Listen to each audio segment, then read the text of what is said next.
What's good, my beautiful geeks and freaks of pop culture? We are live here at New York Comic Con 2025, and let me tell you, today we are about to drop some knowledge and some major heat, baby, because the next guest right here, legend status, baby. This man has shaped the game from Milestone to DC, from heavy metal to Illuminous, writer, editor, visionary universe builder. This brother doesn't just make stories, he creates worlds, y'all heard? So y'all make some noise for the man, the myth, the multiverse maker himself, Joe Illidge! Hey man, pleasure. What's poppin', baby? Hey man, day one of New York Comic Con, good to see you. Likewise, man, and we're here rocking and rolling, and you are a busy man. I saw you hanging out with Father before. That's it. He was rounding up his troops, apparently, you know what I mean? And now he set you free so you could talk to the Mega Man himself, baby. That's it, Todd McFarlane warmed me up for you, bro. I know, that's what Todd does. He's just a show starter, you know what I mean? For the real business right here, baby. That's it. Now, Joe, my man, you have worn more hats in comics than a Harlem boutique, brother. An editor, a writer, a strategist, a publisher. Yep. When you wake up in the morning, how do you even decide what hat fits the mission of the day? You know, it's crazy. Well, first off, I always wake up with a sense of gratitude. I'm thankful to be healthy and be able to be a part of this community and do what I love. And then secondly, I go to the computer and it's the Google Calendar, dude. I plug everything into the Google Calendar. I swear to God, even in bed, before I even get up and start, it's like, okay. Wake up at 8. what does today look like? You Yeah. know, show me the grid. And I'm like, okay, this script has to get done. This client meeting is happening. This interview is happening, and that's it. And I'm like, okay, bro, let's go. Let's go is right. Because you've been working with legends and building legacies. From Milestone and heavy metal to Illuminous, right? Yes. If your career was a comic book crossover event, who'd be on the cover and what's the title? Because I'm picturing Crisis on Infinite Deadlines. Oh my goodness, listen. Well, if you know me, you know that George Perez, God rest his soul, is definitely like one of the North Stars. It was encountering his artwork as a kid when he was doing stuff like Avengers and Justice League. That was the first time I recognized comic book art as art.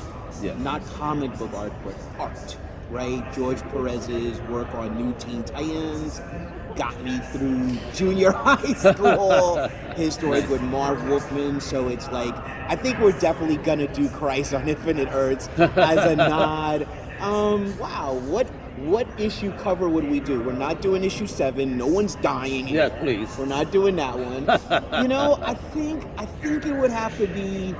I think it was like Crisis on Infinite Earths 3 or 4, where you basically saw like the Monitor and Harbinger. Oh, yeah. And they were like in the headquarters, and you were looking at all those screens. I think that would be it. That's the life we live in. How many screens are you looking at a day? I'm looking at about 8 a day. Dude, I'm gonna buy some more. I'm gonna buy some more screens so I can have that like 180-degree view. Yeah, I hear you, brother. So let's talk about Illuminous, right? Yes. Because you basically said, why pitch to Hollywood when I can be Hollywood? Yeah. So what sparked that move from creator to a full-blown story boss? Wow. So, you know, really, my whole career has been shaping stories from an editorial standpoint, whether it was Milestone, where I first got taught by Dwayne McDuffie, one of the best editors and writers ever in North American comics, then going to Batman, working under Denny O'Neil, working on No Man's Land, legend. one big 1 year long event, weekly event,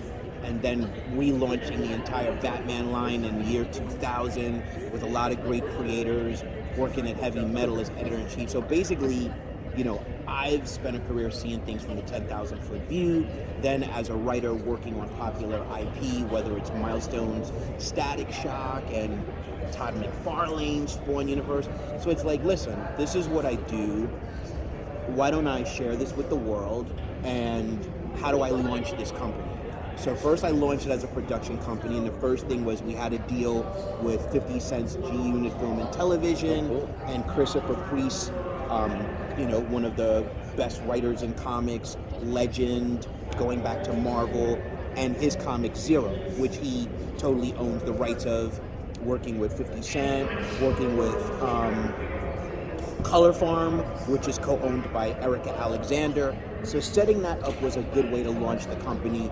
And then this year what I did was I expanded Illuminous and basically created Illuminous Creative Services, which is basically me taking my skills and working for clients, working for companies, working for creators who want to introduce their original ideas in the world as comic books and graphic novels. Hey, right? oh shit. And basically I'm giving them Batman level creative guidance.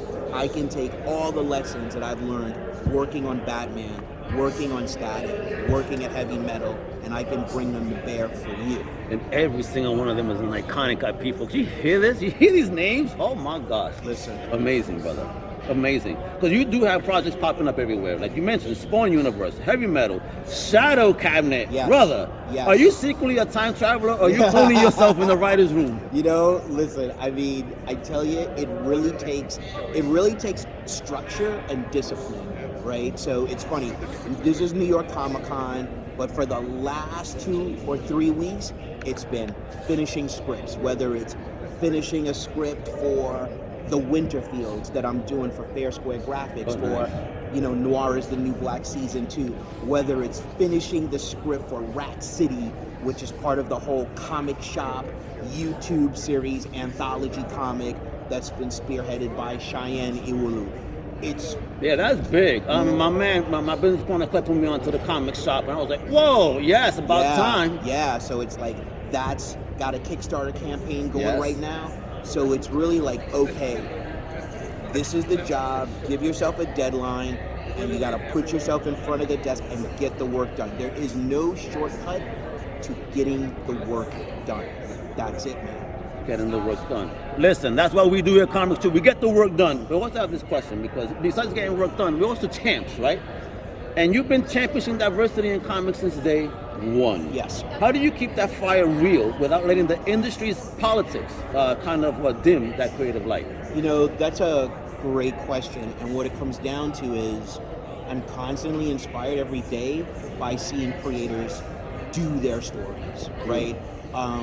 You know, the last 30 years, we've seen this major shift from creators asking the big companies permission, can I work in your sandbox, to creators making their own sandboxes. Yes. You look at Kickstarter, you look at independent comics, there has never been so many options, so many creators than right now. So we are past the era of asking for permission, and so I'm constantly inspired by the creativity every day in comic books. So there's always going to be industry politics, right? And what we have to do is not let ourselves think that the conventional wisdom of the industry defines the full capabilities of what we as creators and what we as entrepreneurs can accomplish in this world. Oof, bro. That's some real talk right there, bro. Now, Bloodletter. Yes.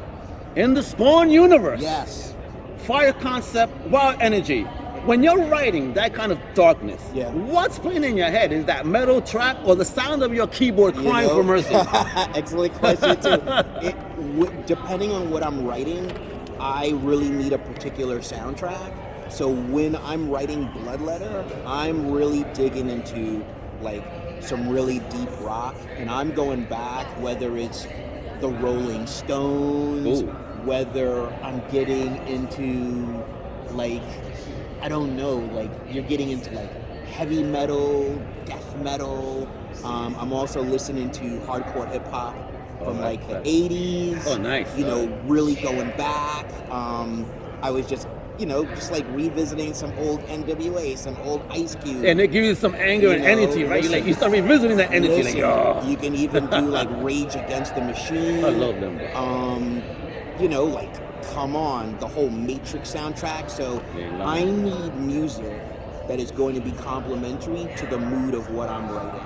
And that definitely sets me off. How do you know what mood you're in on the particular day you get up, though? You know, it's the scene. Okay. It's, okay, what comic book am I writing today? What's this scene about? And part of it is sometimes getting past the noise of all the cool things you want to do in this comic and just remembering, hey, what is the theme of this issue? what is this about? And as long as you can constantly have that center, it's like, okay, I know what I'm doing here. Like, I can see the destination if I know the theme, right? Gotcha. And one of the things that I'm happy to see, especially in a series like Bloodletter, and issue 5 is about to drop, and that's the Issue 5 already, right, man. Exactly, and she's already had her battle with Spawn, Tasha Thornwall, the Bloodletter. She had her cathartic showdown with Spawn in issue 4.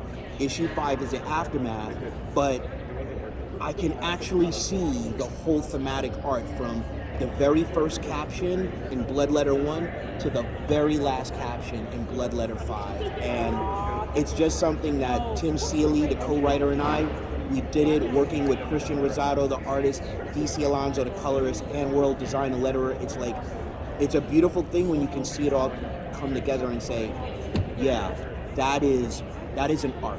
That's a character journey. We gave that to the fans. We gave that to the Spawn community. It feels good to know, hey, you did a good job. Excellent.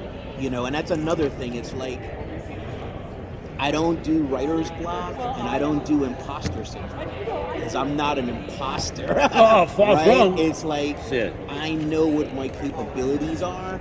And listen, you know, there's always work to be done, and even when the printed thing comes out, you can always go, oh crap, like if I had another shot, I would do it this way. Yeah. But in general, it's like, I know that I'm putting out the best work that I can. I know that I'm doing it for the fans, and that I'm keeping the social contract of always giving my best, so that when you pay for something that I work on, you're going to get an experience. Gotcha. Yeah. Now, as someone who builds worlds, Yes. what's harder, keeping a shared universe consistent or explaining to family members at Thanksgiving what you actually do for a living? It's definitely the latter. Keeping a universe cohesive is way easier than me explaining to my mom exactly what it is I do. Yeah, I tell my mom I do podcast. And radio, is it radio? I'm like, no, mom, it's not radio. Listen, I just say I work in comics, and I've got family members that say, you know what, man, I got to give you respect, because when you had all those comics as a kid, there was no way I thought you were going to make a career out of it. Nice. And there you are. So basically, the family doesn't understand the mechanics, but they understand the legacy that I am hoping to leave behind, and they understand now that these stories were always stories that people could get into.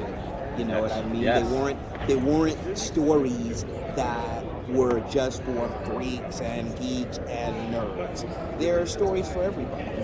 Excellent. Yeah. Now, if Illuminous could adapt any of your creations into a blockbuster, Yes. what's the dream setup? Director, lead actor, soundtrack, the whole fantasy cast. Oh my goodness. Go big or go multiverse, Oh my baby. goodness.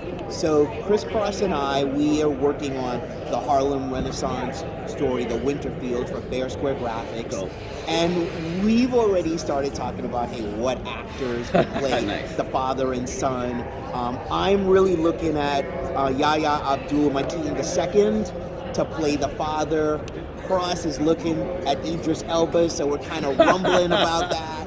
We gotta figure out who the son would be, because these brilliant young brothers, they just keep getting older and they keep aging out of the role. They do. In terms of, you know, writer-director, I have to tell you, one of the best out there is Steve McQueen. You know, 12 Years a Slave, Shame, Widows, Yeah. and then he did a great series on Netflix called Black Axe. Oh, yes. I think it was called. I mean, he is one of the true visionary voices in cinema. Someone like him, someone like Barry Jenkins, who did Moonlight. Yeah, these are some of the true voices I would love to work with. I mean, listen, Ryan Coogler goes without saying, but who's getting Ryan Coogler? Yeah, right now he's busy. He's busy. He's popular, He's but pretty busy, but I love it. he's a great example of showing you the power of putting your original idea out into the world. It's Yes. like a lot of people knew him for Black Panther, but Sinners will turn out to be more important in the long run I agree. than Black Panther could ever be, agree. because Sinners is a thing that he owns, And when the rights revert, because he signed a 25-year deal, it'll be in the family. Ooh. In the family, right? Yeah, man. Black Panther, Wakanda, he doesn't own one Nope, iota that stays in of Marvel's any label of that. forever. Yeah. You see what I'm saying? So those kinds of visionaries are the people that I would love to see, translate the stories that I'm working on. And Illuminous will be working with visionaries like that. Yeah, baby, that's what we're talking about. 100%. So final one, fam, because I know you've been busy, man, and it's a long day ahead of all of us, with the 100%, cons. 100%. So for the young creators out there, Yeah. if they see Joseph Illidge and say, that's who I want to be like one day, Wow. what's the real advice you give them, like straight from that Brooklyn playbook? I'm going to give the advice that my next door neighbor said, which is bet on yourself. The world is constantly trying to seduce you into betting on other brands, betting on other corporations, betting on other ideas. Bet on yourself. Decide one thing, one story that you really want to tell that you care about. Tell that story. And in business, use your knowledge to help other people. Yes. The thing that I really got from Milestone is that elevating other people, helping other people get opportunities is of crucial importance when it comes to building communities. And the future is going to be determined by communities. Yo, but the future's the Lumens. Listen, I believe it. I believe it. I believe it. I believe it is I love bright. it, man. For real, brother. Joe, you already know, man, brother. You ain't just telling stories. You're building blueprints for the next generation of greatness. So again, from heavy metal to Milestone to Illuminous, your pen power and your mind got vision. So to everybody watching, listening, and vibing here at New York Comic Con, make sure y'all follow Joe. Support the movement, and remember this: creativity ain't a lane, it's a highway, baby. And legends like Joseph are behind the wheel. You heard? So this has been your boy Al Mega. Live loud and proud. It's Comic Crusaders, baby. Stay inspired, stay real, and as always, way